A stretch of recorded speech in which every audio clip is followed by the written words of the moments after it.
पहला में क्या है बताते चलिए फटाफट। CNT। हाँ पहला अध्याय बोलते चलिए, क्या कर रहे हैं आप लोग। संक्षिप्त नाम नाम निरसन और परिभाषाएं।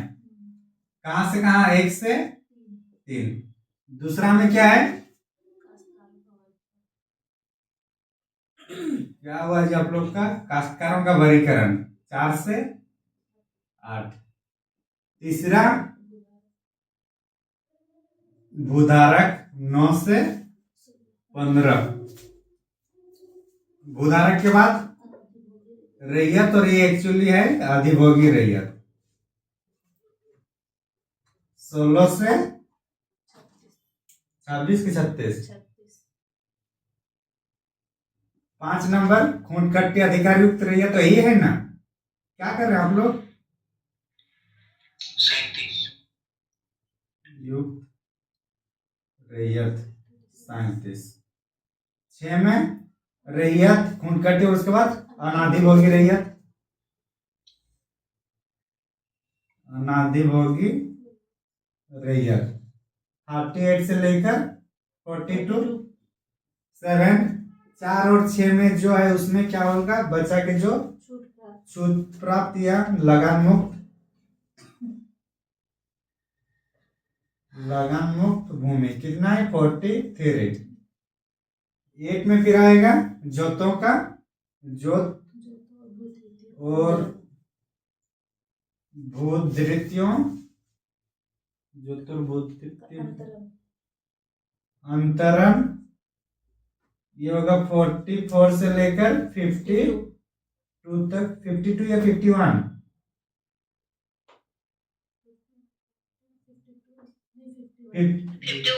51 है ना। हाँ 9 में क्या है, लगान से संबंधित साधारण उपबंध, साधारण उपबंध 52 से लेकर 60। 51 कहां से हमारे, 9 का बंजर भूमि, 63 का ए और 63 का बी।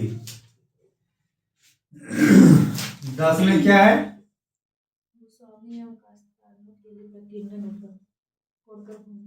भूस्वामी और काश्तकारियों के लिए प्रकीर्णन उपबंध है, और इसको एक्चुअली कहा जाता है कोडकर। कहाँ हम लोग छोड़ रहे हैं, 63 में, तो होगा 64 से लेकर 75। 11 में क्या है, रूढ़ि एवं संविदा, रूढ़ि एवं संविदा 76 से 79। और 12वां हम लोग का है, इसके बाद आता है 80 से 100, क्या है ये, और संविदा क्या कर रहे हैं बताइए, अधिकार अभिलेख। हाँ अधिकार, अच्छा ये अभी तक हुआ नहीं हम लोग का ना। और लगान का निर्धारण, ये है 80 से 100। तो हम लोग अब तक 11 पढ़ चुके हैं 3 दिन में। किसी को कुछ लगा, बोरिंग लगा CNT? हाँ अरे बोलिए, गोली नहीं मारेंगे किसी को, नहीं ना। SPT तो क्लियर हो चुका है, CNT भी लगभग। अभी क्या होगा ना, अभी तो हम लोग इम्पोर्टेंट धाराएं पढ़ लेंगे, पूरा नहीं पढ़ना है। और इसमें जो है एग्जैक्ट याद रखना थोड़ा मुश्किल हो जाए, क्योंकि उतना सब याद रखना डिफिकल्ट है। लेकिन जो मेन धारा है उसको याद रखेंगे, लेकिन कॉन्सेप्ट जो है वो पूरा याद रहना चाहिए कि उपायुक्त के वहां जाना है, कि राजस्व अधिकारी के वहां जाना है, या आयुक्त के वहां जाना है। तो जो कॉन्सेप्ट है वो फुल रखेंगे, लेकिन हो सके थोड़ा धारा में इधर उधर हो सकता है अभी, ठीक है ना। मतलब कंटिन्यू नहीं करेंगे, फिर आगे पीछे मतलब जो इम्पोर्टेंट है उसकी को आप ध्यान रखेंगे। फायदा क्या है कि अभी हम लोग लगभग 100 ये पूरा रहेगा 100 तक, 100 हम लोग पूरा मतलब हम लोग का माइंड में रहेगा, बाकी जो है मेन मेन सब आएगा। और चूंकि 4 ऑप्शन दिया रहेगा तो हम लोग क्या करेंगे, एलिमिनेशन प्रोसेस भी यहाँ यूज करेंगे, ठीक है ना। तो सभी तरीके से इसमें हम लोग को लगना होगा, सिर्फ रट्टा मारने से नहीं हो पाएगा, संभव नहीं है। 271 धारा में सिर्फ रट्टा मारेंगे तो बाकी भी तो पढ़ना है हम लोग को, और बाकी पढ़ना है, और ये ज्यादा पढ़ेंगे तो हम लोग को बोर्डन लगेगा। इसलिए अभी क्या है कि अभी एग्जाम का प्रेशर उतना नहीं है, इसलिए अभी पहले हम लोग सीएनटी और एसपीटी को कर रहे हैं, और 6 फरवरी तक सीएनटी एसपीटी पूरा कंप्लीट हो जाना चाहिए। एसपीटी पहले कंप्लीट हो चुका है, इसका कल टेस्ट होगा, कल और परसों 2 दिन टेस्ट होगा। कल अगर कहीं आप लोग बिजी होंगे तो परसों टेस्ट देना है, लेकिन सबको देना है, ठीक है ना, एसपीटी का। और उसके बाद 6 को होगा फिर सीएनटी का। बात समझ में आ रही है?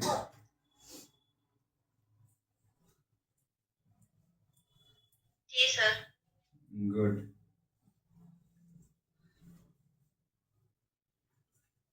चलिए आइए, अध्याय 12। कौन सा अध्याय है अभी हम लोग का?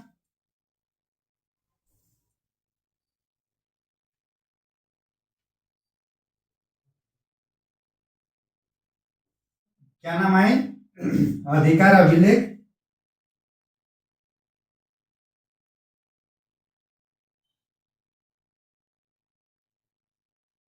अधिकार अभिलेख और क्या है? लगानों का निर्धारण। और लगान का साधारण उपबंध अगर बोला गया तो कौन सा अध्याय होगा?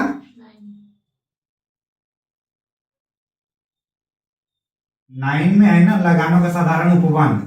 और ये क्या है? लगानों का निर्धारण, ठीक ना। तो दोनों याद रखना है। कहां से कहां जा रही है? 80 से 100 ना। तो सबसे पहले आएगा आपका 80। अधिकार अभिलेख का मतलब क्या? अभिलेख का मतलब क्या होता है? जो भी हम लोग कागज जिसमें लिखा रहेगा उसके बारे में वही होता है ना अभिलेख। जैसे हम लोग पढ़े हातिम गुफा अभिलेख, जूनागढ़ अभिलेख, तो सब क्या है, वहां पे संक्षिप्त जानकारी मिलता है, वही सब हम लोग को यहाँ पे मतलब सरकारी कागज में जो लिखा हुआ उसी से संबंधित हम लोग यहाँ पढ़ेंगे अधिकार अभिलेख। तो ये जो अभिलेख होगा किसके बारे में होगा? अधिकार के बारे में। और अधिकार किसका? रैयत का, काश्तकारों का, भूस्वामी का, यही सब होगा ना।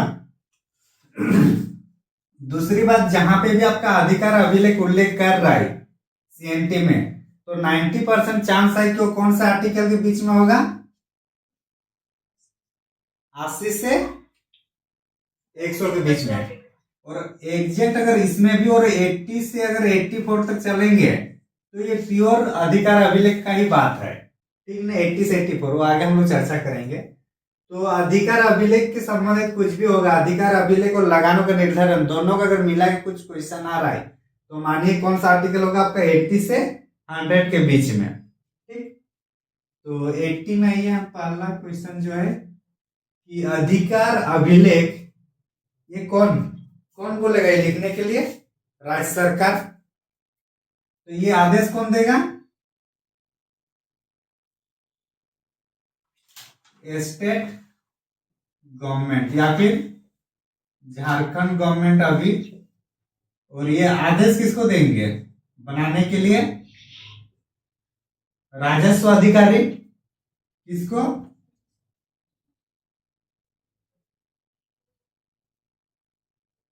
इसको हम लोग रेवेन्यू ऑफिसर बोल सकते हैं ना शॉर्ट फॉर्म में, हाँ कि ना।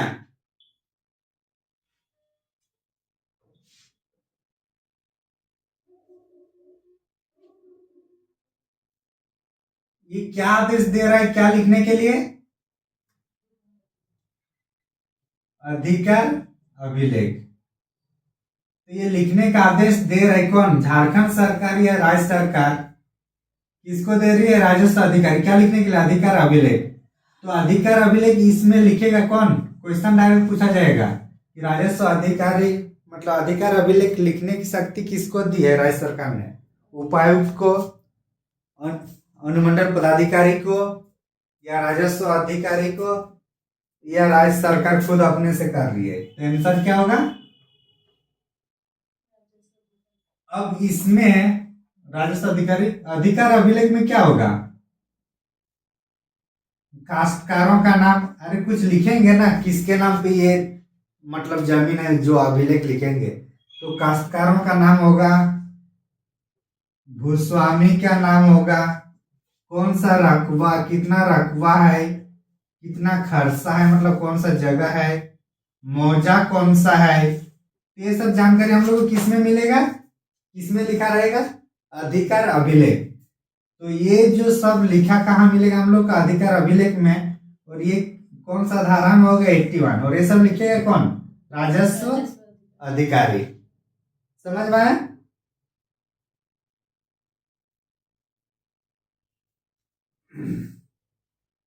एट्टी वन हो गया।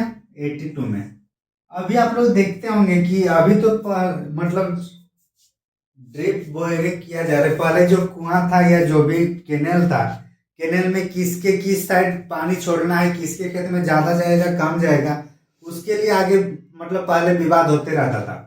तो उस विवाद को रोकने के लिए भी सर्वे होगा। तो जल मतलब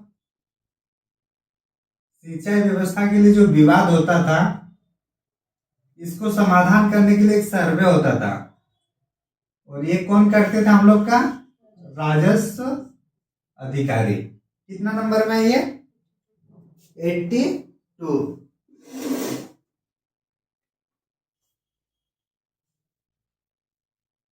समझ में आया ना? 83 में है ये सब जो था। जैसे कि जल विवाद वगैरह होता था ना पहले, अभी जैसे केनल सिस्टम है, तो केनल में किसके किस साइड जाएगा, लेफ्ट साइड जाएगा कि राइट साइड जाएगा, और या फिर कौन सा एरिया में पानी पहले छोड़ा जाएगा। आप वो वाला मूवी देखे हैं ना, सूर्यवंशम, जिसमें पानी के लिए बोला नहीं गया था कि वहाँ पानी हमारे साइड भेजना है। तो उसी टाइप से पहले भी होता था ये सब, कि जल विवाद मतलब कौन से गांव के लिए पानी भेजना है, पहले कहाँ तक भेजना है। तो ये सब के लिए एक सर्वे बनाया जाता था। तो उस सर्वे का जो बनाते थे उसका नाम क्या है? राजस्व अधिकारी। और अगर बोलेगा इसको पावर कौन दिया, तो कौन देगा? राज्य सरकार। यहाँ आप लोग को क्वेश्चन फंसाने के लिए कह सकते हैं कि राजस्व अधिकारी को अधिकार अभिलेख लिखने का शक्ति किसने दिया? राज्य सरकार, भूस्वामी, उपायुक्त या आयुक्त। क्या क्या होगा आंसर? राज्य सरकार। गुड। अब चूंकि ये रिपोर्ट बना रहा है, तो रिपोर्ट का एक फॉर्मेट होगा ना, तो प्रारंभिक प्रकाशन भी होगा कि पहले बार इसको प्रकाशन किया जाएगा, प्रकाशित जो लिखा है, होगा कि नहीं होगा? उसके बाद क्या होगा? मूल्यांकन होता है कि क्या है? संशोधन। इसमें कुछ फॉल्ट रहेगा तो फिर उसका संशोधन होगा, और उसके बाद फिर क्या होगा? अंतिम प्रकाशन। जो कोई भी जैसा भी ड्राफ्ट बनता है, जैसा भी यूजीसी का ड्राफ्ट अभी चल रहा है, तो इसमें क्या आ रहा है? पहले ड्राफ्ट बनेगा मतलब प्रथम प्रकाशन, फिर उसमें कुछ संशोधन करने की आवश्यकताएं होगी, और उसके बाद फिर अंतिम प्रकाशन आएगा। आएगा कि नहीं आएगा? तो इसी टाइप से ये 83 में बोल रहा है कि जो रिपोर्ट है, रिपोर्ट में पहले वो प्रकाशन किया जाएगा, फिर उसमें कुछ संशोधन, और फिर अंतिम चरण 83 में। 84 बोल रहे हैं जो अंतिम प्रकाशन के बाद, मतलब अंतिम प्रकाशन भी होगा, अंतिम प्रकाशन के बाद भी एक मतलब एक फिर से शुद्धि के लिए आएगा, फिर से कि उसमें कुछ अगर फॉल्ट है तो उसको शुद्ध करना है, मतलब उसको फिर से मतलब संशोधन, मतलब क्या बोलते, शुद्धि पत्र टाइप से एक आ जाएगा। क्या लिखा है देखिए तो लैंग्वेज बुक में, शुद्धता के बारे में उपधारणाएं आएंगी।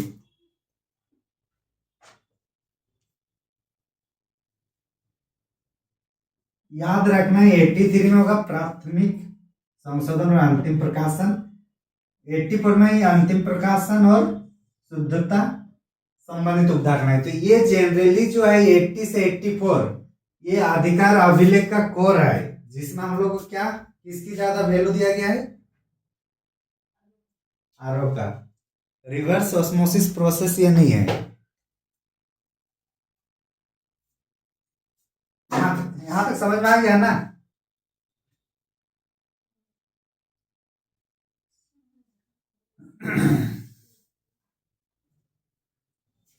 लिखते चलिएगा, ठीक है ना? सिनॉप्सिस लास्ट में मेरे को भी आप लोग भेजिएगा कोई, मतलब पूरा सीएनटी बनने के बाद। कितना नंबर तक हम लोग आए हैं? 84। 84 ये मेनली अधिकार अभिलेख से संबंधित है। अब लगान का निर्धारण के बारे में हम लोग पढ़ेंगे, मतलब ये भी बीच में आएगा, लेकिन अब जो 84 पूरा 84 इसी का था। अब आइए 85। 85 में होगा लगानों का निर्धारण, और निर्धारण किसके आधार पर होगा? जो राजस्व अधिकारी ने जो रिपोर्ट बनाया या जो सर्वे किया उसी के आधार पर ये निर्धारण होगा।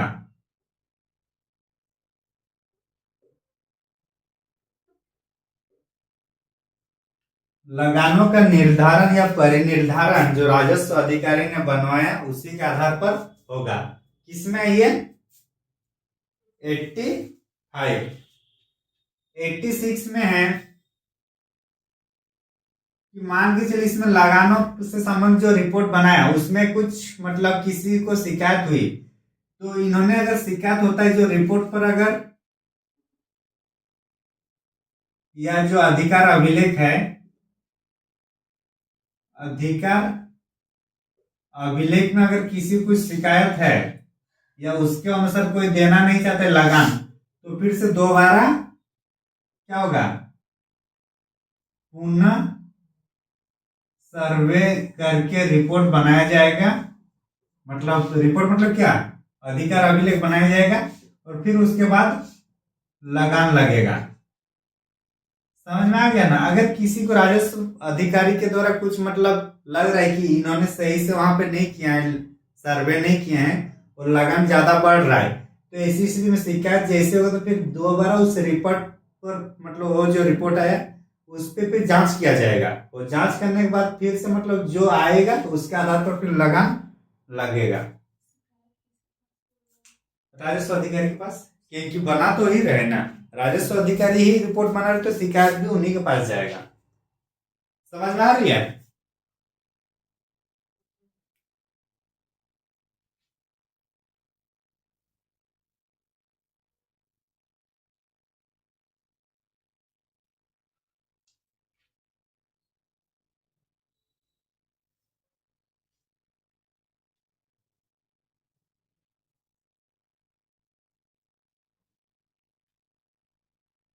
हुआ? ये जो रेवेन्यू ऑफिसर है यहाँ पर पूरा लिखने के बाद भी फिर क्या हुआ, यहाँ दोबारा किया, तो इस टाइप से इसके बाद एक फाइनल आता है, अंतिम अंतिम अधिकार अभिलेख से संबंधित आपका आएगा। अंतिम अधिकार अभिलेख आएगा। इसमें भी अगर किसी को शिकायत है, इसमें जो अंतिम रूप से जो आएगा उसमें भी अगर किसी को शिकायत है तो राजस्व ऑफिसर उसको डायरेक्ट कहां फॉरवर्ड करेगा? न्यायालय में करेगा। कहां करेंगे? न्यायालय। तो अगर जो फॉरवर्ड किया जाएगा न्यायालय में, तो ये कौन सा धारा में है? 87। ये धारा अभी अगर आप लोग को याद नहीं रह रहा है तो इसके चक्कर में नहीं रहना है कि ये नहीं हो रहा है, ये कॉन्सेप्ट है उसको रखना ही है। और ये क्या होगा, बार बार हम लोग देखते रहेंगे तो ये ऑटोमेटिकली हम लोग का क्या होगा, याद आ जाएगा जब हम लोग ऑप्शन देखेंगे तो। लेकिन ये कॉन्सेप्ट पूरा याद रखना जरूरी है। समझ में आ गया ना? हाँ, ये आरोही भेजेगा न्यायालय के वहां। अंतिम यहाँ पे जब शिकायत होगा तब, यहाँ पे भी अगर कुछ, यहाँ फिर से अगर शिकायतें होंगी तो फिर ये कहाँ से? यहीं से 85 से 87 ना। यहाँ तक जो रिपोर्ट, जैसे कि यहाँ रिपोर्ट आया, इसमें किसी को सुधार आया तो उसके लिए फिर दोबारा सुधार किया गया यहाँ पे और उसके आधार पर लगान बढ़ा। इसमें भी ये सब करने के बाद क्या होगा, एक अंतिम रिपोर्ट बनाएगी ना राजस्व अधिकारी, तो अंतिम रिपोर्ट जो बनाए उसमें भी किसी को शिकायत होता है तो फिर बोलेगा अब मेरे से नहीं होगा, डायरेक्ट फॉरवर्ड कहाँ करेगा, न्यायालय में, कि क्या करना चाहिए, लगान कौन सा मानना है। समझे? तो 87 समझने के लिए 85 और 86 उसका बेस, ये बेस है। यहीं से रिपोर्ट बनेगा, उसमें शिकायत होगा तो दोबारा रिपोर्ट बनेगा, दोबारा रिपोर्ट बनने के आधार पर लगान लगेगा जहां शिकायत है, और इसके बाद जो फाइनल अंतिम आएगा उसमें भी अगर किसी को शिकायत होता है तो बोलता है अब हम नहीं कर पाएंगे, सीधा जाओ आप न्यायालय। यहां तक हो गया ना?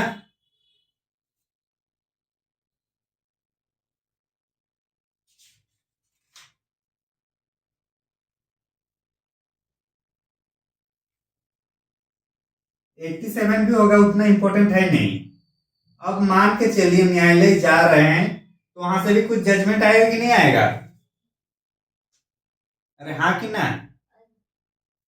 तो यहां से अगर मान के चलिए, वहां लिखा हुआ नहीं कि जजमेंट है, लेकिन अगर मान के चलिए कुछ दूसरे नियम या दूसरे कुछ भी यहाँ रिपोर्ट आ रहा है और ये इससे भी संबंधित है, जो ये यहाँ पे अधिकार अभिलेख लिखा गया है, तो अगर इससे भी संबंधित है तो ये भी क्या हो जाएगा, ऐड हो जाएगा। बोला जाता है ना कि जेएसएससी में जैसे कि रिजल्ट आता है उसमें लास्ट में लिखा रहता है कि अगर सुप्रीम कोर्ट या हाई कोर्ट के द्वारा कुछ, न्यायालय के द्वारा कुछ आएगा मतलब जजमेंट, तो उस पर यह प्रभावी होगा। रहता है कि नहीं रिजल्ट में, जिसमें केस विवाद चलता रहता है।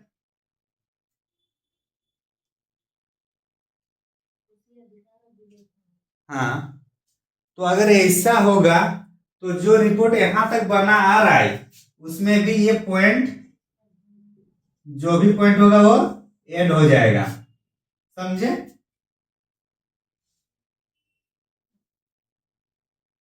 हाँ कि ना? और ये रिपोर्ट, अंतिम रिपोर्ट कौन दिया? ये राजस्व, अंतिम रिपोर्ट है राजस्व अधिकारी का। और लेकिन बाकी जो अगर किसी वाद विवाद से होकर आ रहा है या किसी रीति से ही आ रहा है, कुछ नीति से ही आ रहा है, तो उसको भी यहाँ ऐड करना है अगर उससे संबंधित है। समझ में आ रहा है ना?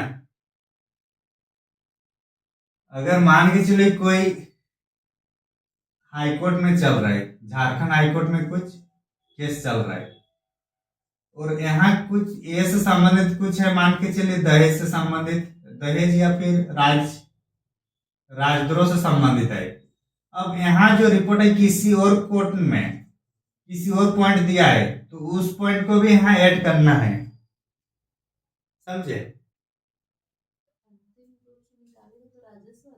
अंतिम तो ये निकल रहा है, लेकिन उसमें भी अगर कुछ न्यायालय वाला ये किसी और टाइप से नया नियम आ गया है तो भी वो ऐड हो जाएगा, उसका प्रावधान। हाँ हाँ, तो जो भी मतलब उससे संबंधित जो भी अभी कुछ प्रावधान अगर आ रहा है, अगर मान के चलिए अभी पहले क्या था यूजीसी में कि किसी का भी अगर वहां प्रताड़ित हो रहा है तो उस पर होगा। अब किसी की जगह अब क्या कर दिया, एससी एसटी ओबीसी ला दिया, तो वहां तो वो जो मतलब जो भी मतलब चेंज होते रहता है, वो बोल रहे हैं यहाँ पे भी इसके आधार पर चेंज होगा अगर बाहर से कुछ नया ऐड हो रहा है इसी टॉपिक में। सेम टॉपिक रहेगा तभी। समझ में आया कि नहीं आई? ये जो रिपोर्ट है राजस्व अधिकारी का, उसमें भी और मतलब प्रावधान ऐड होगा, जुड़ेगा अगर उससे संबंधित कुछ न्यायालय से या किसी नियम से आता है तो। ठीक ना? समझ में आ रहा है ना? अरे हाँ कि ना? सब चुप हो गया आप लोग, सब भाग गए क्या सीएमटी से? लिखने में लगे हैं? लिखिए लिखिए, लिखना जरूरी है पहले।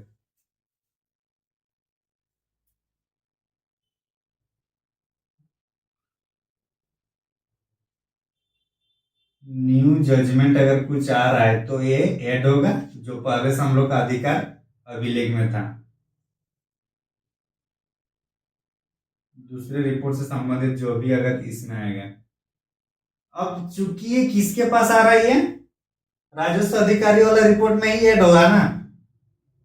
किसके रिपोर्ट में ऐड हो रहा है, किसके अधिकार अभिलेख में ऐड हो रहा है?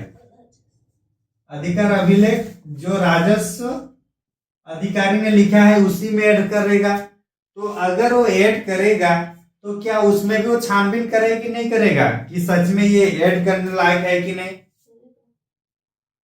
करेगा कि नहीं? अगर मैं रिपोर्ट बना रहा हूं और किसी और ने मेरे टॉपिक पर कुछ नया रिसर्च करके दे रहा है तो मैं उसको देखूंगा ना, जांच करूंगा ना कि क्या ये मेरे लिए रिलेवेंट है, क्या मेरे इस रिपोर्ट के लिए है कि नहीं।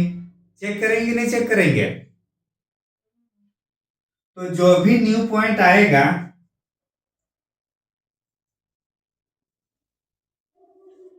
जो भी न्यू पॉइंट्स आएगा उनका जांच करना किसका काम होगा? आरओ का ही काम होगा। जो भी न्यू रिपोर्ट उसमें ऐड किया जाएगा तो उसी में फिर से एक बार चेक करेगा क्या सच में जरूरत है कि नहीं यहाँ ऐड करने का। ये स्वयं प्रेरणा से मतलब अपने इच्छा से भी कर सकते हैं या फिर राज्य सरकार इसमें आदेश भी दे सकती है। समझे? 89।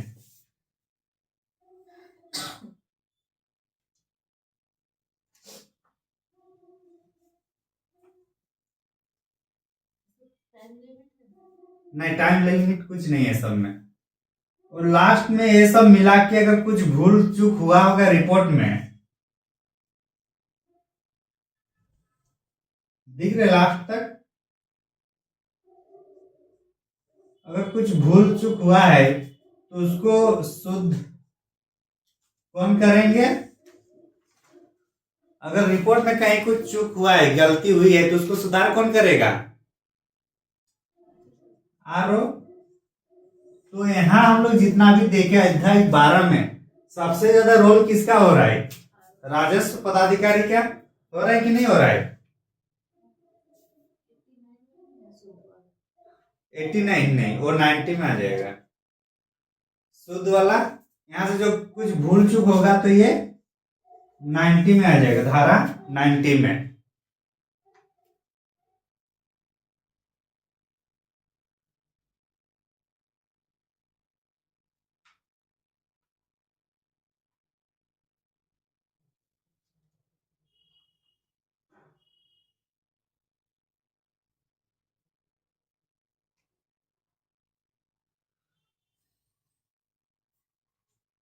समझ में आ रहा है कि नहीं? ये ऊपर ऊपर पार हो रहा है। एक बार वीडियो को फिर से आप लोग देख लीजिएगा, ठीक है ना, जहां डाउट होगा। बाकी क्लास तो है ही, आज का कुछ डाउट होगा तो कल कुछ लिया करिएगा।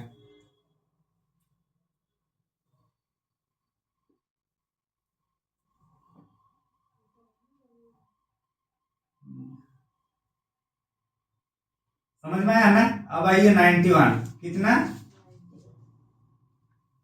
90 में क्या था कि अगर कुछ रिपोर्ट में भूल चूक हुआ तो उसका कौन करेंगे? आरओ।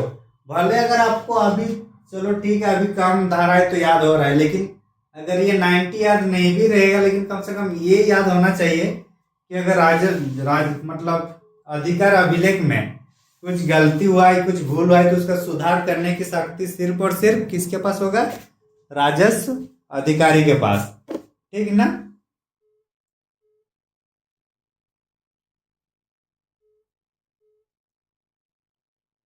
समझे?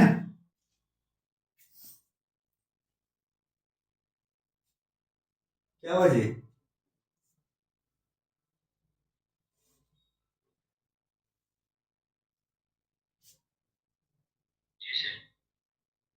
अधिकार अभिलेख क्या पॉइंट, थोड़ा एक बार बताइए, कोई बुक है सामने?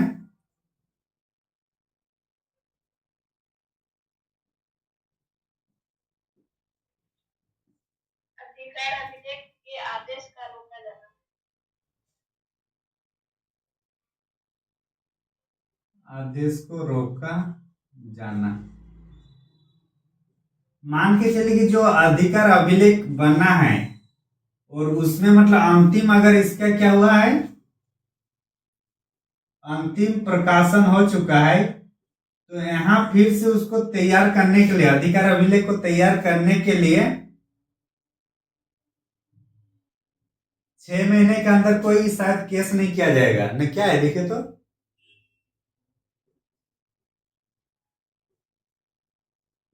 6 माह तक क्या नहीं करना, देखिए तो एक बार। एक मिनट। लिखा हुआ है 6 माह तक उपायुक्त या सिविल न्यायालय द्वारा रोका नहीं जा सकता। अच्छा, रोका नहीं जा सकता ना। तो अंतिम जो प्रकाशन हुआ है वो किसी भी तरीके से अगर अंतिम रूप से आ गया तो उसको 6 महीना तक रोका नहीं जाएगा।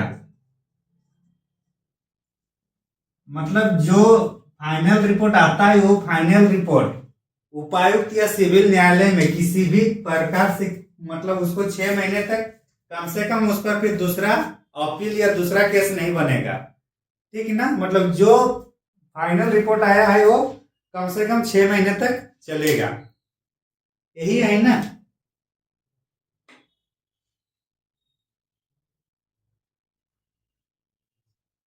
92 में बोल रहे हैं कि अंतिम प्रकाशन जो आया है इससे संबंधित कुछ भी वाद विवाद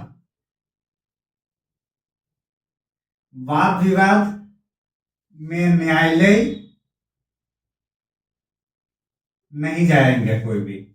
तो जो अंतिम प्रकाशन आया है उसमें किसी भी तरीके के से वाद विवाद जो भी रहेगा उसको न्यायालय उसको मतलब नहीं ले जाना है। मतलब जो भी अधिकार अभिलेख अंतिम रूप से आया 6 महीना तक उसमें कोई रोक नहीं सकता है। दूसरा कि कुछ भी वाद विवाद इससे संबंधित वो न्यायालय में नहीं जा सकते हैं।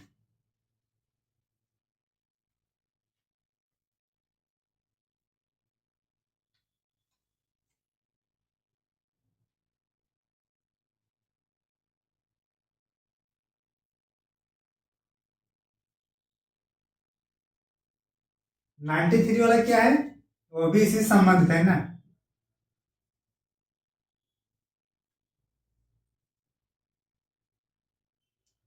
इसमें है अधिकार अभिलेख के अंतिम प्रकाशन तक उपायुक्त या सिविल न्यायालय के समक्ष कार्यवाहियों पर रोक।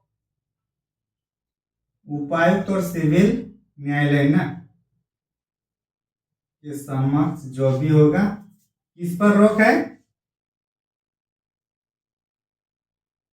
उपायुक्त या सिविल न्यायालय के समक्ष कार्यवाहियों पर रोक।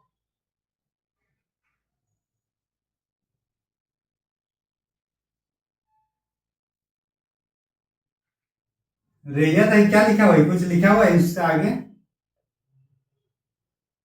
उपायुक्त या सिविल न्यायालय की कार्रवाई पर रोक लगा हुआ है और ये भी लगभग 6 महीने का ही होगा। हाँ सर 6 माह। 6 माह का होगा ना। तो मतलब जो भी सब मिला जुला के यही आ रहा है कि जो अधिकार अभिलेख है काश्तकार को है सर, काश्तकार को प्रभावित करने वाला कोई आवेदन ना हो तो उपायुक्त को दिया जाएगा। काश्तकारों को इसमें दिया है अधिकार अभिलेख के अंतिम प्रकाशन से 6 माह तक संबंधित भूमि या उसके किसी काश्तकार को प्रभावित करने वाला कोई आवेदन ना तो उपायुक्त को दिया जाएगा और ना ही सिविल न्यायालय में कोई वाद दायर किया जाएगा। तो काश्तकारों से संबंधित जो भी रिपोर्ट आएगा उसका जो अधिकार को रोकने के लिए ना तो इसके पास और ना ही इसके पास कुछ, मतलब आप क्या बोलते हो उसको, क्या केस नहीं कर सकते ना, क्या वही है ना। अच्छा देखिए अच्छा से वो देख लीजिएगा मेरे को, एक मिनट।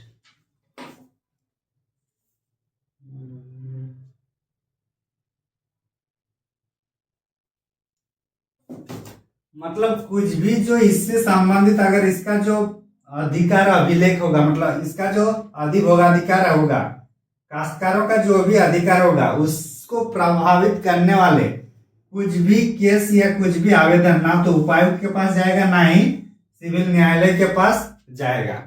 समझे, किसको प्रभावित करने वाले, काश्तकारों को। काश्तकारों को प्रभावित करने वाले कोई भी आवेदन 6 महीने तक ना तो उपायुक्त के पास जाएगा ना ही सिविल मामले के पास, सिविल न्यायालय जाएगा। काश्तकार वाला 93, 92 है वाद विवाद से संबंधित कुछ भी, मतलब जो अंतिम प्रकाशन आएगा उसमें कुछ भी वाद विवाद हो तो वो न्यायालय नहीं जाएगा।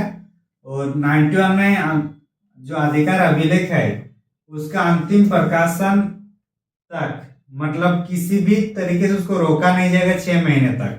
तो हम लोग का जो अध्याय इसमें है 80 से 100, यहाँ सबसे ज्यादा इंपॉर्टेंट क्या हो रहा है, राजस्व पदाधिकारी, दूसरा 6 माह, कभी कभी यहाँ दे देगा 6 महीना के बदले 3 महीना या 9 महीना। तो जो मेन मेन पॉइंट है उसको भी साइड में लिखते चलिए कि इस अध्याय में क्या मेन पॉइंट आ रहा है, क्योंकि अभी हम लोग का एलिमिनेशन प्रोसेस यूज करेंगे अब इसके बाद से, समझे ना।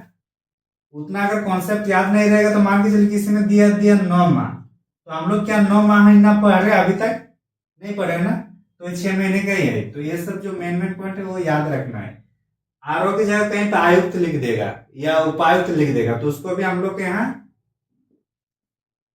क्या करना है, एलिमिनेट करना है। 94 में क्या है, 94, 95, 96 ये सब एक साथ चलेगा।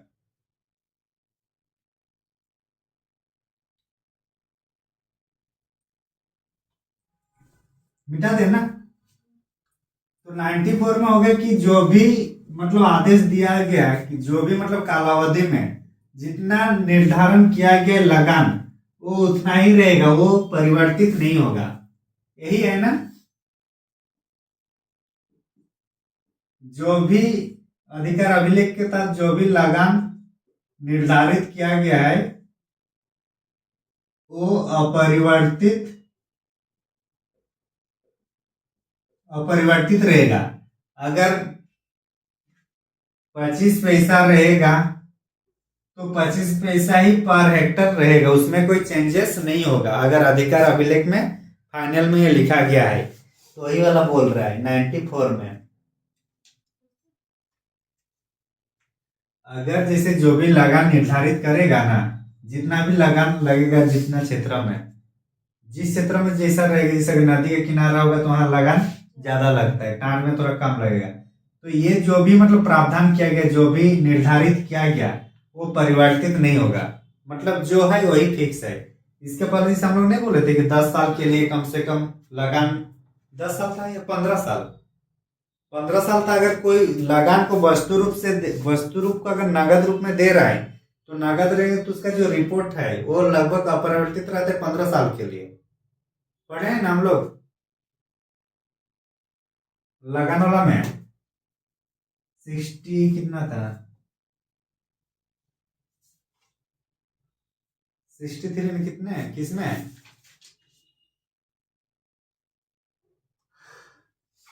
आप लोग तो मेरे को भी छोड़िए, अभी बाद में देखेंगे वो सब। आइए 95 में, 94 समझ में आ गया ना।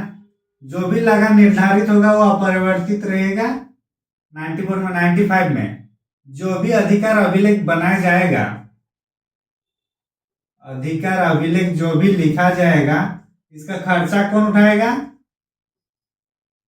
कौन उठाएगा, राज्य सरकार, भूस्वामी या काश्तकार,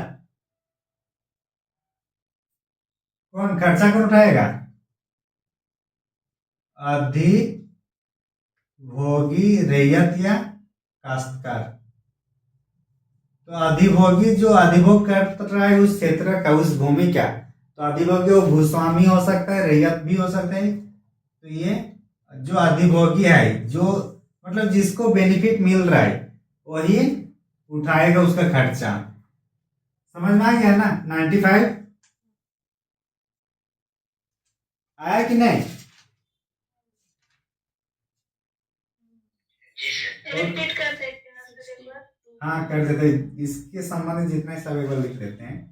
और यहाँ जो अधिकार अभिलेख के बाद इसमें जो भी उसमें डेट दिया होगा, मतलब जो दलील रहेगा या करार या फिर इसको क्या बोलता है हम लोग इंग्लिश में डीड बोलते हैं, या फिर समझौता।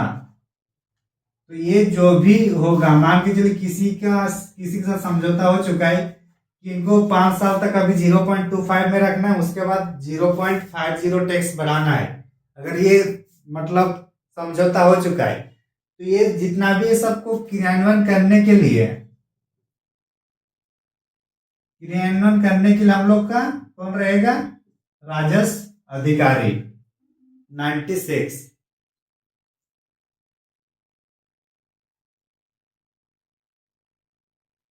लिखिए।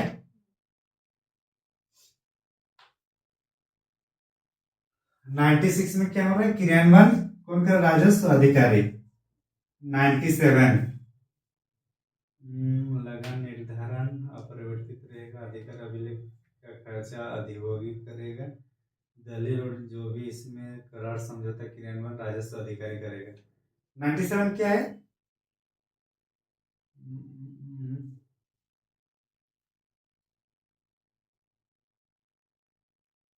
अच्छा, ये जो लगान का निर्धारण होगा, परिनिर्धारण, लगान का परिनिर्धारण जो होगा, ये कब से लागू होगा? कब से लागू होगा या प्रभावी होगा, ये बता रहा है। किसमें? 97। तो अगर मान के चलिए अभी का टाइम क्या है? फसल कट चुका है और अभी अगर हम लोग समझौता कर रहे हैं तो हम लोग पर मतलब खेती बाड़ी कब शुरू करते हैं? जून के आसपास, मई जून। तो अगर अभी कुछ आ रहा है तो फिर वो मई जून के आसपास से वो लागू होगा, ठीक ना? अभी जैसे अभी कौन सा फसल का चल रहा है? अभी रबी फसल या खरीफ फसल? रबी फसल का चल रहा है। तो अभी आज अगर कुछ समझौता हो रहा है तो आज इस फसल में ये नहीं आएगा, आने वाला जो फसल होगा उसमें आएगा, या आने वाला जो कृषि वर्ष है उसमें। और ये अगर ये खरीफ, ये अगर फिर खरीफ फसल के टाइम अगर होता है तो आने वाला जो रबी फसल होता है उससे शुरू होता है, या फिर आने वाला फिर से जब खरीफ फसल होगा तब शुरू होगा। तो इसका मतलब ये हो रहा है कि लगान का परिनिर्धारण आने वाले जो कृषि वर्ष है तब शुरू होगा, आने वाले कृषि वर्ष के साथ ये शुरू होगा। जाहिर सी बात है, अभी मेरे को टैक्स कम देना है तो उतना टेंशन है नहीं, लेकिन जैसे टैक्स समझ में आ जाएगी टैक्स ज्यादा देना है तो उस टाइम कुछ अच्छा से रोपने का व्यवस्था करना है, अच्छा सिंचाई व्यवस्था करना है। करेंगे कि नहीं करेंगे? जब टैक्स ज्यादा देना होगा, जब दिमाग में रहेगा तो करेंगे। तो वही चीज है, तो इसलिए बोल रहा है कि वो नेक्स्ट जब होगा, मतलब आने वाले कृषि वर्ष है उस टाइम से प्रभावी होगा। 97 में।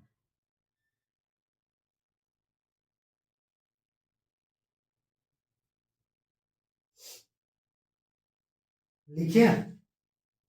98 बोल रहे हैं। 98 है कि अगर ये इसको फिर से लगान का अगर फिर से पुनर्निर्धारण करना होगा,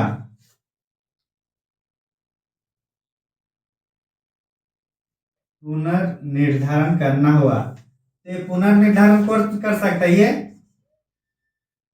पूरा ये बना कौन रहा है? राज्य सरकार ही बना रहा है ना। तो कौन कर सकता है ये? राज्य सरकार। जो टैक्स दिया हुआ है, जो टैक्स अब तक बना बना है, इस टैक्स को भी मतलब चेंज कर सकते हैं। किसके आदेश पर? राज्य सरकार के आदेश पर। ये किसमें? 98।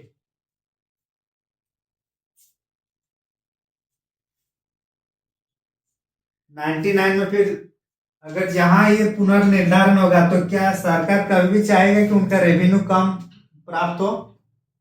ज्यादा ही प्राप्त करेगा ना, कोशिश तो वही रहता है सभी सरकार का। इसलिए 99 किस में होगा? लगान में वृद्धि से संबंधित होगा। और 100 इंपोर्टेंट उतना नहीं है, लेकिन 100A का इंपोर्टेंट है। 100A लास्ट तक दिख रहा है?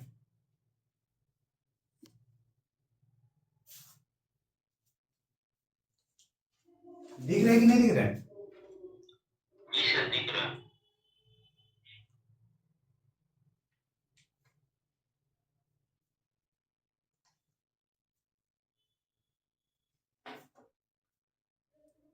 इसमें जैसे कि 100 का जिसके नाम पे जो भूस्वामी होगा, मतलब जिसके नाम पर भूमि धारण किया होगा, मान के चलिए कोई ए धारण किए हैं, तो ए धारण किए तो उस क्षेत्र में वो क्या कर सकता है? पशु चरावाह कर सकते हैं, अपना अपने उपयोग के लिए सब कुछ यहाँ कर सकते हैं। पशु चरवाहा, खेती बाड़ी करना है, मत्स्य उत्पादन करना है, तो ये सब जितना भी है ये अधिकार किसको होगा? जिसके नाम पर वो जमीन होगा। तो जिसके नाम पर जो जमीन जो धारण कर चुके हैं उसके पास ये अधिकार होगा कि उस जमीन पर मवेशी पालन करे, मत्स्य पालन करे या खेती खेती के रूप में यूज करे। तो ये हम लोग का है इसमें 100A में। तो इस तरीके से हम लोग का जो अधिकार अभिलेख है 80 से लेकर 100 वो हम लोग कंप्लीट कर रहे हैं। तो इसमें कभी कभी अगर हम लोग का डेट ये वाला याद ना भी रहे तो लेकिन कॉन्सेप्ट हम लोग को याद रखना है। एक बार लिख लिया ना आप लोग?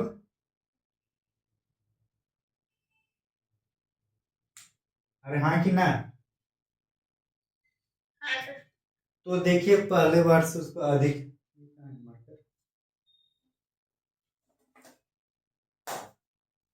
तो लगान निर्धारण जो हुआ किसमें हुआ? अधिकार अभिलेख में लिखा गया है, वहीं पे लिख के हम लोग ये किया ना कि इतना क्षेत्र है, इतना क्षेत्र ये नदी किनारे है या टाड़ के है, प्रकृति के आधार पर इसका लगान निर्धारित किया गया। तो बोले जो लगान निर्धारण अगर हो गया तो उस पर परिवर्तित नहीं होगा। किसमें बोल रहा है? 94 में जो भी लिखा गया उसमें पूरा राजस्व अधिकारी आकर माफ करके लिख रहे तो उतना जल्दी परिवर्तित नहीं होता है। तो यही बोल रहा है कि जो लगान निर्धारण है उसमें परिवर्तन नहीं होगा। और अगर इसको परिवर्तन करना ही पड़ेगा तो कहाँ जाकर करेंगे हम लोग? 98 में। कौन करेगा? वो भी राज्य सरकार ही कर सकता है अपने आदेश से। यहाँ राजस्व पदाधिकारी अपने अनुसार अपने मुनाफा कमाने के लिए वो टैक्स नहीं बढ़ा सकता है। अगर मान के चलिए किसी आदमी को 5 रुपया लेना है, अगले 2-3 साल 5 साल बाद बोलेगा कि अब टैक्स बढ़ के 7 रुपया हो गया, तो ये नहीं कर सकता। इसके लिए सरकार को फिर से गजट बनाना पड़ेगा। अधिकार अभिलेख का मतलब क्या होता है? गजट। तो फिर से यहाँ गजट बनाना पड़ेगा तब जाके ये सुधार होगा, नहीं तो वही रेट रहेगा। समझ में आ रहा है ना? तो सरकारी रेट एक फिक्स रहता है, वही चीज है किसी भी चीज पे। समझ में आ रहा है? क्योंकि अगर बार बार अगर कम ज्यादा होगा तो उसमें ऑफिसर लोग को ज्यादा फायदा होने वाला है, तो इसलिए वहां सेम करके रखते हैं। ये परिवर्तित न के बराबर होता है। अभी कल का हम लोग जो सिंपल देख रहे थे, एक साल में दे रहा था कितना? 3% दिया जा रहा था, और 6 साल मतलब एक साल से ज्यादा हो रहा तो 6.25, और लगभग सेम केस हम लोग का केसीसी लोन में भी है। तो इसलिए मतलब ज्यादा अंतर नहीं रहता है। ये 1908 का बात चल रहा है और अभी हम लोग केसीसी कब चल रहे हैं? 2026 में बात कर रहा है, वही चीज अभी भी है। इसलिए जो लगान निर्धारित होता है वो परिवर्तित उतना जल्दी नहीं होता है, तो अपरिवर्तित रहेगा। 95 बोल रहा है कि जो अधिकार अभिलेख यहाँ लिखे गए, मान के चलिए मेरा जमीन है, मेरे जमीन को अभी क्या करना है? अभी ऑनलाइन डिजिटल मोड हो रहा है तो उसमें अपलोड कराना पड़ रहा है कि नहीं कराना पड़ रहा है? कंप्यूटर में वो अपलोड करना पड़ रहा है कि नहीं कर पड़ रहा है? तो हालांकि इसमें कुछ सरकार टैक्स नहीं दे रही है, मतलब पैसा नहीं लेते, लेकिन जो सीओ लेवल है या जो भी है कुछ तो पैसा खर्चा होता ही है ना। और अगर अभी मान के चलिए इसको और लीगल तरीके से कि किसी को जैसे आपने जमीन बेचा या खरीदे हैं तो वहां हमको रजिस्टर में मेंटेन करना होता है कि हाँ मेरा इतना जमीन वहां से घटा है, मतलब बेचा हूं, तो उसका पैसा मैं भरूंगा या राज्य सरकार मेरे लिए भर देगी? जो उस जमीन का जिसके नाम पर है वही पैसा देगा ना। जैसे म्यूटेशन होता है तो म्यूटेशन के टाइम अगर कुछ टैक्स लगता है तो राज्य सरकार देगी या हमें करना होगा वो?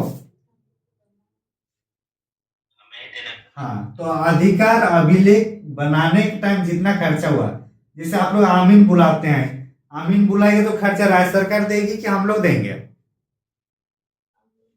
हम लोग देंगे। तो इसलिए जो अधिकार अभिलेख का खर्चा कौन ये करेगा? जो उस क्षेत्र का जो जिसका मतलब उस क्षेत्र से जो उपभोग कर रहा है तो उसी को देना होता है अधिभोगी। 96 बोल रहा है अगर किसी भी तरीके से जो भी यहाँ पे कानून नियम बनेगा तो उसको क्रियान्वयन कौन करेगा? जितना भी लैंड से संबंधित भूमि से संबंधित होता है उसका मैनेजमेंट सीओ लेवल से ही होता है, मतलब राजस्व अधिकारी। तो कौन करेगा? रेवेन्यू ऑफिसर जो भी समझौता होगा उसको डील करने के लिए। और ये जो लगान वगैरह जो भी बढ़ा या कम हुआ ये कब होगा? अभी अगर मैं हूँ, जाहिर सी बात है, अभी अगर मेरा खेती बाड़ी सब चल रहा है तो अभी थोड़ी टैक्स लागू होगा, ये अगले वाले टैक्स से शुरू होगा। होता है कि नहीं होता है?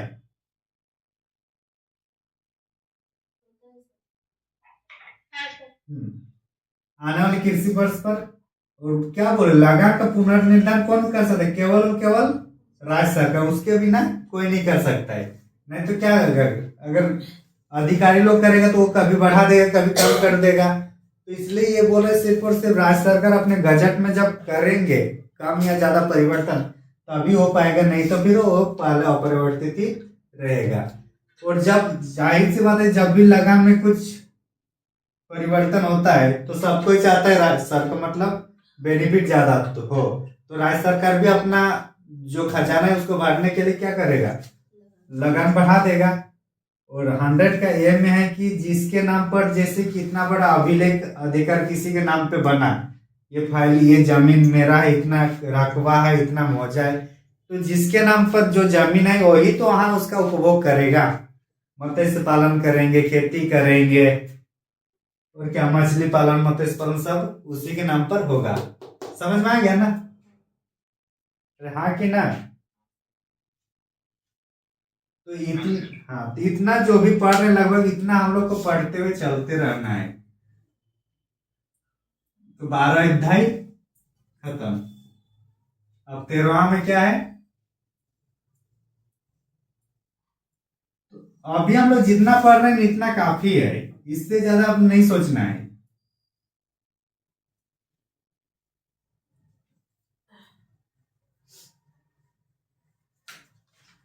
और इससे कम पढ़ के भी 15/15 आता है, और इस बार अगर ज्यादा डिफिकल्ट करेगा तो भी हम लोग और भी बाकी चीज पढ़ रहे हैं। अध्याय 13 में क्या है?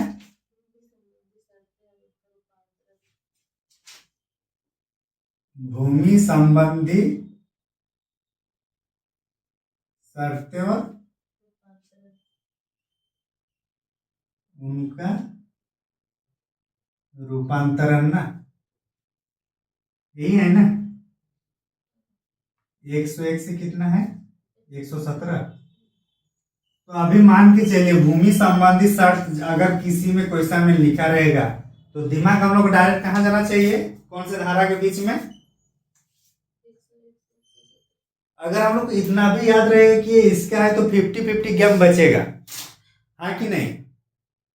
और अगर वो सच में उनको लग रहा है कि ज्यादा ही डिफिकल्ट बनाना है और कंफ्यूजन करवाना है बच्चों को, तब जाके चारों पे 101 और 117 के बीच में रख देंगे। तो भूमि संबंधी शर्तें और उनका रूपांतरण किसमें होगा हम लोग का? 101 से 117। 101 में क्या है उतना इंपॉर्टेंट है नहीं, डायरेक्ट है ये 102 में। किसमें आना है?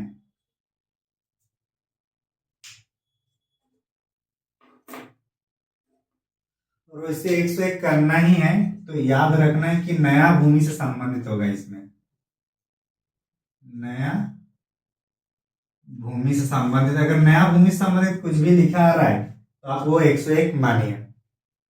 102 में आइए भूमि संबंधी शर्तें, इसका मीनिंग केवल इसको अगर समझ जाएंगे तो आगे का हम लोग को और आसानी होगा। भूमि संबंधी शर्त का मतलब क्या है?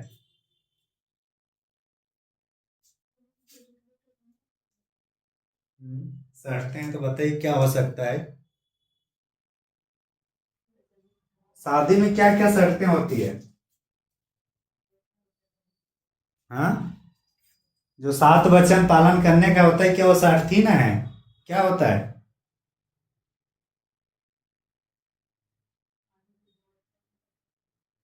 क्या हुआ जी? शादी से तो यहाँ कोई नहीं है? शोभा, सुरेश, अमित। सुरेश,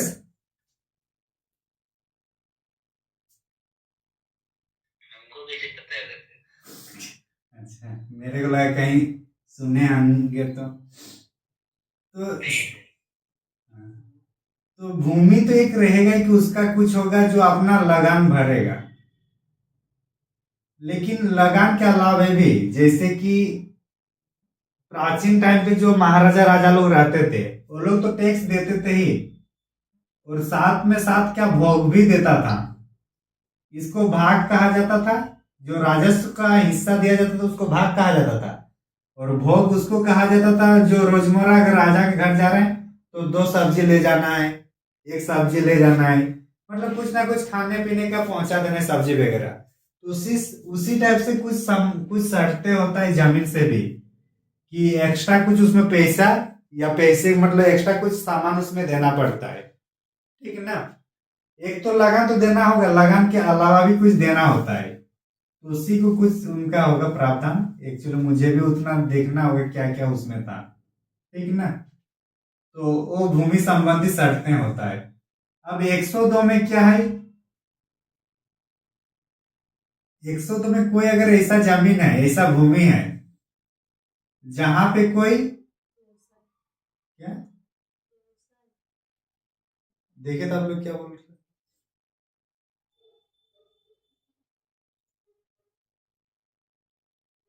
अगर कोई लगान का कोई निश्चित निर्धारित नहीं किया गया है, निश्चित नहीं है कि कितना देना है,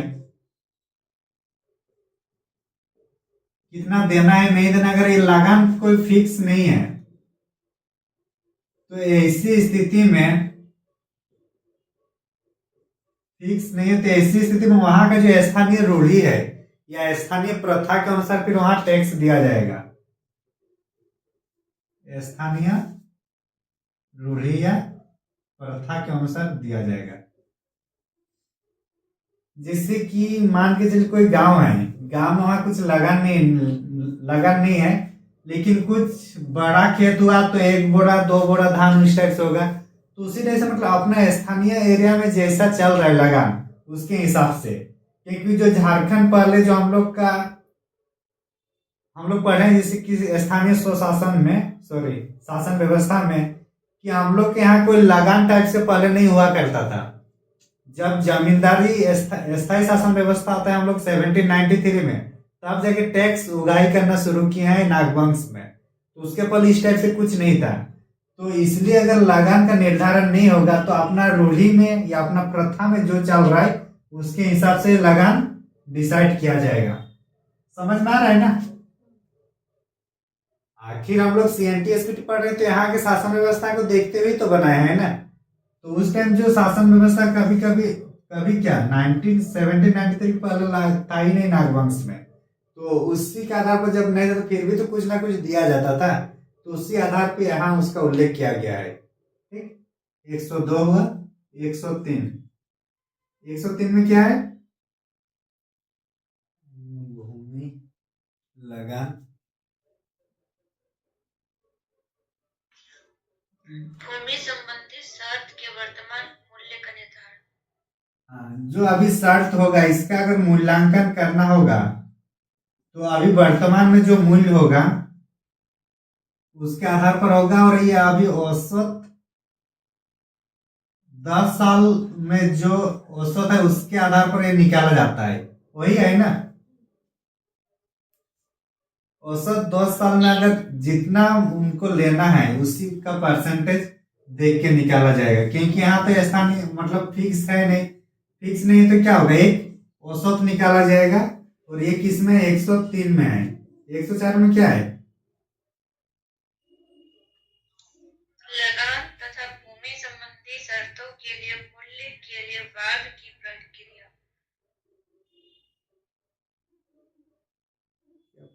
एक मिनट,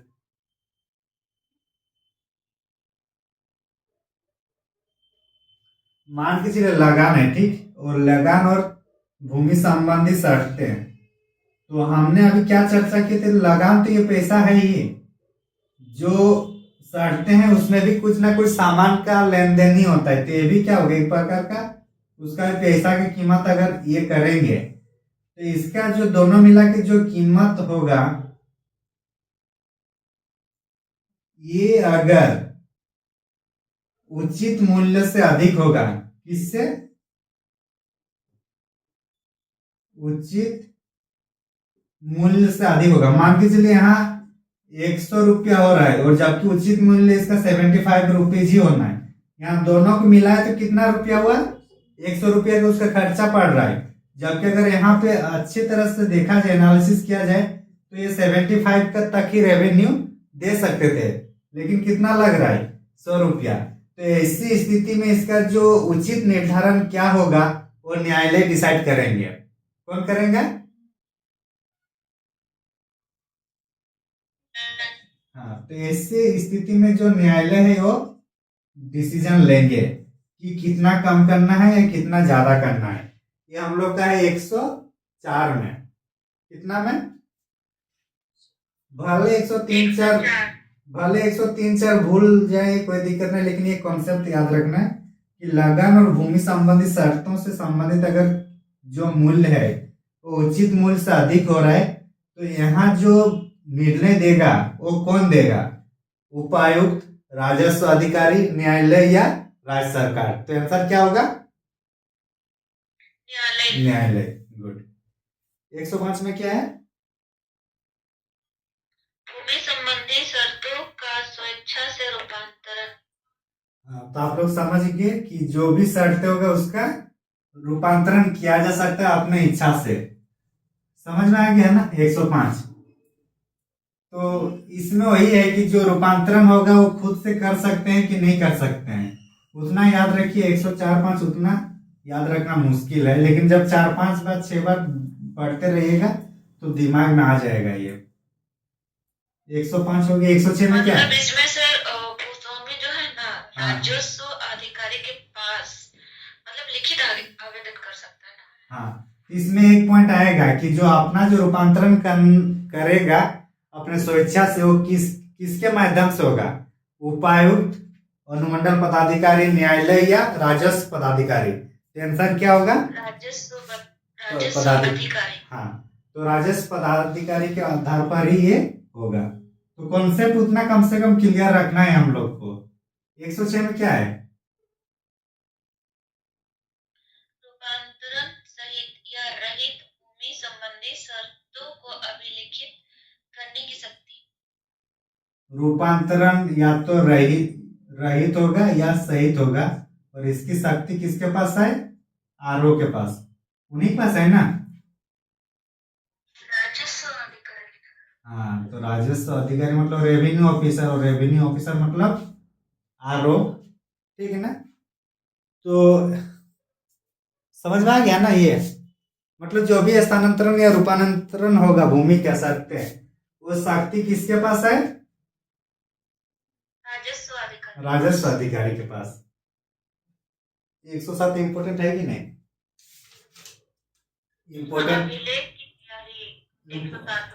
इंपोर्टेंट हटाइए, उसको मत करिए। 109 में आइए डायरेक्ट। कुछ इंपोर्टेंट करेंगे आप, ठीक ना? 109 में क्या है? राजस्व अधिकारी के आदेश के विरुद्ध अपील। हाँ, तो जो भी राजस्व ऑफिसर था इनके बारे में जो भी अपील करना है वो किसमें है हम लोग का? 109 में।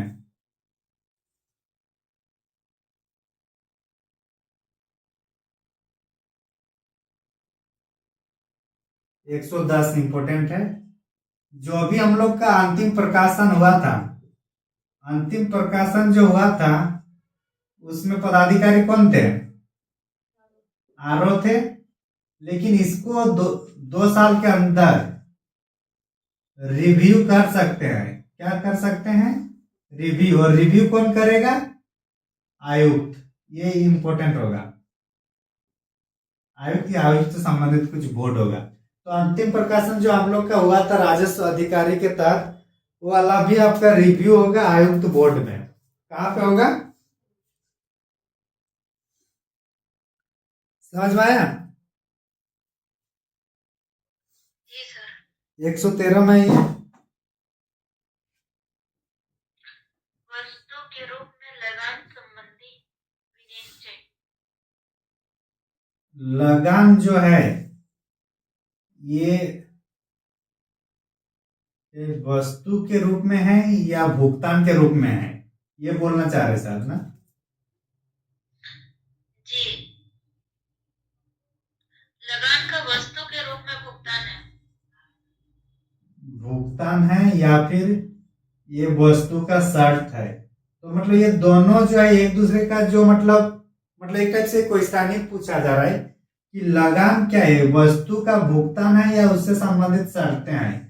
तो ये जो दोनों है ये इसमें हम लोग का 113 में है। और इसको आप लोग फिर से अगर अच्छा से पढ़ना होगा तो धारा 61 में इसके बारे में मिलेगा, जो लगान को वस्तु रूप में देने की बात करता है। तो 113 में वही डिफाइन कर रहा है कि जो लगान है ये वस्तु का कोई भुगतान होगा या भूमि का शर्त है, ये है, ठीक ना।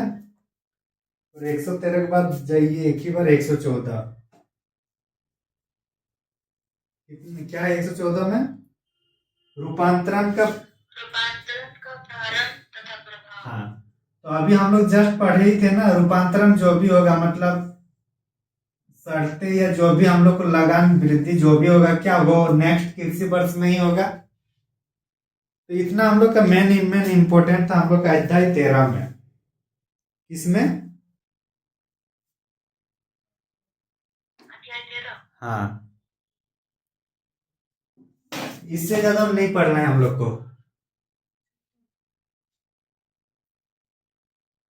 ये भले भूल जाइए चलेगा, लेकिन इधर वाला नहीं भूलना है। पहला राउंड जब हम लोग पढ़ेंगे तो कॉन्सेप्ट पे ज्यादा फोकस करेंगे, 100 के बाद वाला से 100 तक वो धारा भी रहेगा। दूसरा राउंड जब पढ़ेंगे तब हम लोग ये सब भी थोड़ा नोटिस करेंगे कि किसमें क्या है, ठीक ना। लेकिन कॉन्सेप्ट के चलते गलत नहीं होना चाहिए।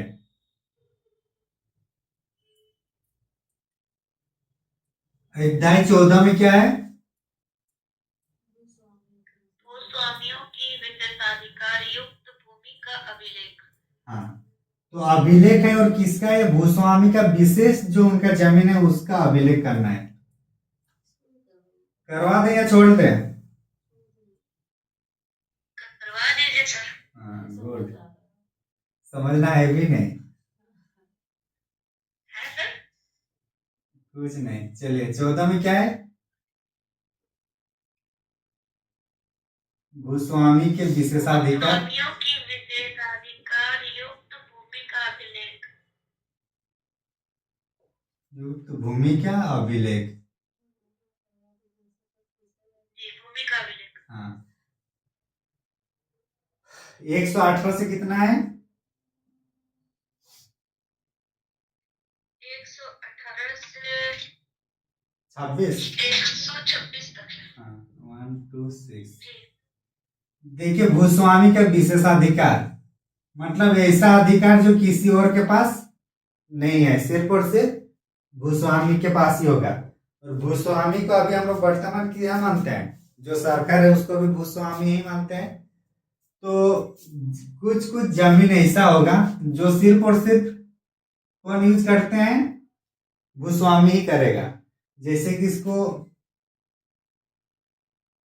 जेराट, बेटखाटा,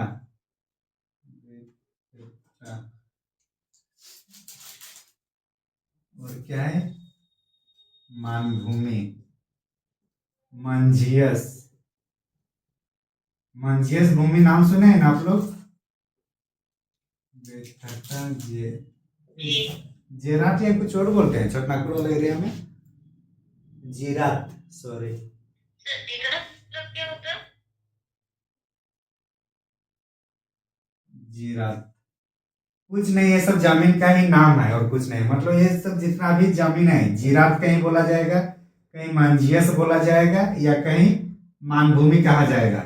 ये सब जितना भी नाम है ये सब का एक तरफा, ये किसके अधीन रहेगा, ये जमीन भूस्वामी, ये किसी और को ये पट्टा में नहीं देगा।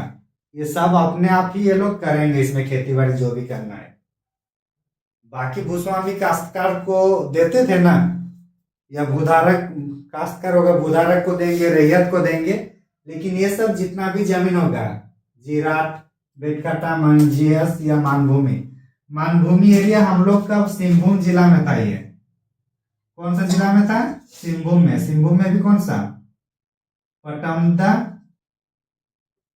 ईचागढ़ और चांडिल। तो ये हम लोग का अपना एरिया में इसको मानभूमि कहा गया। तो जो मानभूमि है ये भूस्वामी का विशेष भूमि है, यहाँ कोई और उसमें चाष बास नहीं करे। अपने से करेंगे। जेराट जो है ये रांची और धनबाद डिस्ट्रिक्ट में था। रांची, धनबाद और सिंहभूम। सिंहभूम में था, लेकिन सिंहभूम में 3 छोड़कर, ठीक है ना। तो यहाँ जिराट कहा गया सरकारी भूमि को। और ये जो मंझियस भूमि है, ये मेरे को लग रहा है क्या धनबाद में है ना, देखिए तो एक बार। जी सर, धनबाद धनबाद और धनबाद जिलों में छोड़ धनबाद जिलों को छोड़कर, एक मिनट,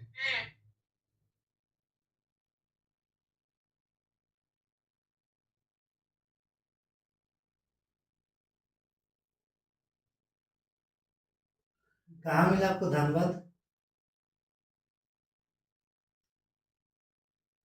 इसमें तो लिखा ही नहीं है, इसमें बस ये लिखा है कि जो छोटनागपुर भूधृतीय अधिनियम 1869 का जो भूधृतीय अधिनियम, उसमें जो रजिस्टर्ड में अगर मंझियस भूमि लिखा हुआ है तो वो भी क्या है, भूस्वामी का विशेषाधिकार है।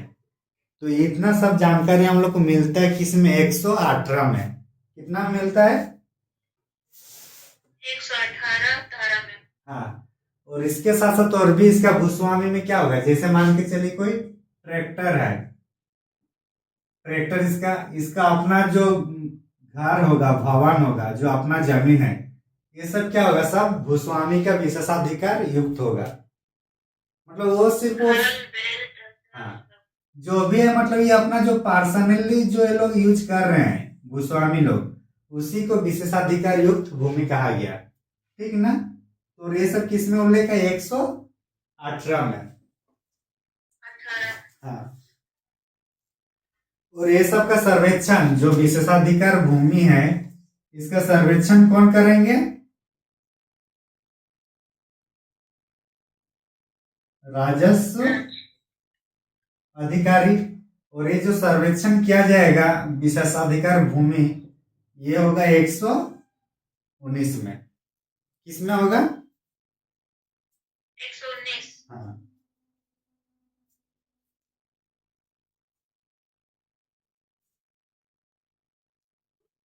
और इसको पूरा लिखित तरीके से रखा जाएगा। सर्वेक्षण करने के बाद क्या उसको लिखा जाएगा कि नहीं लिखा जाएगा, तो अभी लिखित। तो जो इसको सर्वे करने के बाद जो लिखा जाएगा वो हम लोग को होगा 121 में। किसमें है, 121। लेकिन सर 119 में भी तो दिया है ना, 10 लाइन पढ़िए। अभिलेख का निर्देश देने की शक्ति, सर्वेक्षण और निर्देश मतलब वो आदेश एक टाइप से दे रहे कि क्या क्या उसमें सर्वेक्षण में शामिल करना है। और वो पूरा जो रिपोर्ट आएगा अभिलेखित करके, वो आएगा हम लोग के 121 में, ठीक है ना। और ये अभिलेखित करने का भी शक्ति किसको दिया है, राजस्व पदाधिकारी को। और अगर इससे संबंधित फिर से कुछ जांच वगैरह करना होगा, जितना लिखा गया है, तो भी कौन जांच करेगा, राजस्व अधिकारी। हाँ, और ये कितना है, 122 में। तो यहाँ पे भी देखिए आप लोग, ज्यादातर कौन सा ऑफिसर का नाम आ रहा है, अध्याय 14 में साइड में लिख लीजिए आरो, राजस्व अधिकारी, उसी का ज्यादा नाम आ रहा है। डायरेक्ट 24 में जाइए, 124 में।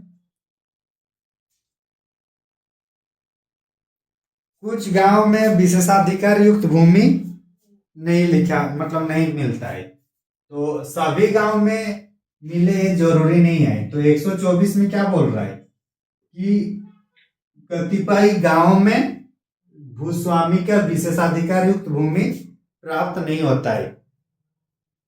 किसमें, 124 में। 124 में सर भूमि को भूस्वामी के विशेषाधिकार युक्त भूमि के रूप में अभिलिखित नहीं किया जाता। हाँ, तो एक्चुअली वही है कि वहां पे कुछ मतलब विशेषाधिकार युक्त भूमि नहीं होगा, तो जब होगा ही नहीं तो अभिलिखित कहाँ से करेंगे। हाँ, मतलब इसमें अभिलिखित नहीं किया जाता। नहीं किया, हाँ। तो जब वहां जमीन रहेगा तब ना हम लोग अभिलिखित करेंगे, वहां विशेषाधिकारी तो भूमि ही नहीं है, तो जाहिर सी बात है जब भूमि ही नहीं तो अभिलिखित भी नहीं होगा। ये हम लोग के 124 में है।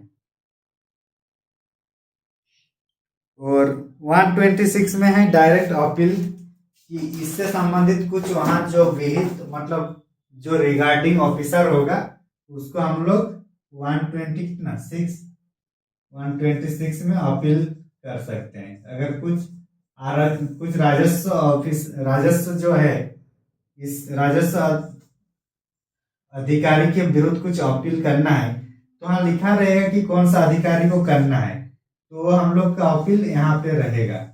तो जनरली राजस्व अधिकारी का होगा तो अपील यहाँ किसको करेंगे, उपायुक्त को ही करते हैं। किसको करते हैं, शायद उड़ान में होगा, देखिएगा तो किसको कर रहा है, पतंजलि में नहीं दिया हुआ है। अपील राजस्व पदाधिकारी के आदेश से विहित पदाधिकारी के समक्ष विहित रीति से अपील की जा सकेगी। तो इसमें भी अधिकारी का नाम नहीं लिखा ना, जो बुक है। हाँ, तो वहां पे जो भी उस टाइम एसडीओ हो या फिर जो है उसको किया जाएगा, ठीक है ना। तो आज इतना ही रखते हैं। ये कितना अध्याय था हम लोग का, 14। तो इसमें भूस्वामी और विशेषाधिकारी से संबंधित है 118 से 126। भूमि का जो विशेषाधिकार है मतलब भूस्वामी का, जो खुद अपने लिए यूज करता है वही इसमें होगा, ठीक ना। तो उसमें अपना पर्सनली के लिए कार यूज करे, ट्रैक्टर यूज करे, या घर बनाए, या जिराफ के रूप में अपना भूमि में खुद खेती करे, मंजाइश के रूप में, या फिर मान भूमि के रूप में करे। तो ये सब का उल्लेख हम लोग 118 में है। ये जितना भी उसका संपत्ति या जो भी चल अचल संपत्ति होगा उसका जो सर्वेक्षण किया जाएगा वो राजस्व अधिकारी के तहत किया जाएगा। और ये है हम लोग का 119। जो सर्वेक्षण करने के बाद जो रिपोर्ट मतलब जो आया उसका जो सर्वेक्षण किया उसमें जो रिपोर्ट है उसको एक लिखना भी पड़ता है, तो अभिलिखित करना होगा 121 में। वो भी कौन लिखेगा, जो सर्वेक्षण किया है वही लिखेगा, जाहिर सी बात है। और अगर इसमें कुछ जांच भी करना है तो इसी को जांच करने का भी अधिकार दिया गया है 122 में। 124 में बोल रहा है कि जो भूस्वामी का विशेषाधिकार युक्त भूमि है ये सभी गांव में नहीं होता, ये कुछ कुछ गांव में ये नहीं पाया जाता है। और जब कुछ कुछ गांव में नहीं पाया जाएगा तो इसका अभिलेखित भी नहीं किया जाएगा। और 126 में अगर फिर भी कुछ त्रुटि या कुछ शिकायत करना है तो वहां जो ऑफिस है वहां पे कोई विहित नीति के द्वारा विहित पदाधिकारी है उस पर हम लोग करेंगे, ठीक है ना। तो कल क्लास नहीं होगा आप लोग का, ठीक है ना। तो अभी कहाँ तक पहुंचे हम लोग,